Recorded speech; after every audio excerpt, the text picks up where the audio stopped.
প্রিয় দর্শক, আসসালামু আলাইকুম। সকল জল্পনা কল্পনার অবসান ঘটিয়ে অবশেষে বাংলাদেশের কোচ হলেন থমাস ডুলি। আমেরিকান এই কোচকে বাংলাদেশ ফুটবল ফেডারেশন বেছে নিলেন। আগামীতে বাংলাদেশের ডাগআউটে দেখা যাবে আমেরিকান এই কোচকে। দায়িত্ব নেওয়ার পর তিনি বলেছেন বাংলাদেশের ফুটবলে নান্দনিক ফুটবল খেলাবেন। বলের পিছনে না দৌড়ে তিনি বাংলাদেশকে সৃজনশীল ফুটবল খেলাবেন। তার এই পজিটিভ কথাটি বাংলাদেশের ফুটবলের জন্য ইতিবাচক।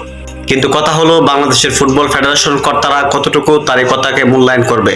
ওরা কি এমন একজন কোচকে বেছে নিলেন যার মাধ্যমে বাংলাদেশের সিন্ডিকেট আবারও প্রবলভাবে জোরালো হবে? হাবিয়ার ক্যাবরার মাধ্যমে বাংলাদেশ ফুটবল যে সিন্ডিকেটের আখড়া ছিল, তা ছিল এক কথাই প্রমাণিত। এখন থমাস ডুলির আন্ডারে যদি বাংলাদেশ ফুটবল ফেডারেশন সেই চিন্তা করে থাকে, তাহলে সেটা বাংলাদেশের ফুটবলের জন্য অন্ধকার ছাড়া আর কিছুই নয়।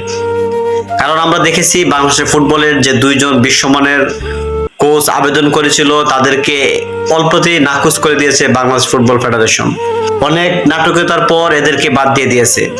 নেইমারের সাবেক কোচ রোজারিও মিকেল ও ওয়েলসের সাবেক কোচ গ্যারেথ বেলের সাবেক কোচ ক্রিস কুলম্যানকে বাদ দিয়ে দিয়েছে বাংলাদেশ ফুটবল ফেডারেশন।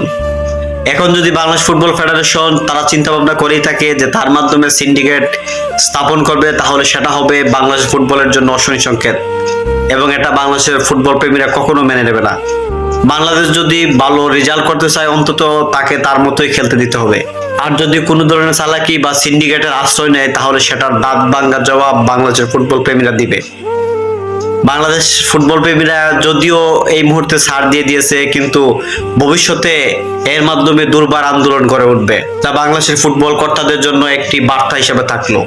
থমাস ডুলি যে নান্দনিক ফুটবলের কথা বলেছেন, তা যেন মাঠেই প্রমাণ হয়, এবং তিনিও যদি সিন্ডিকেটের আশ্রয় নেন, তাহলে তার পরিণতি হবে কাবরেরার মতো, যার শেষটা হবে অসম্মানজনক।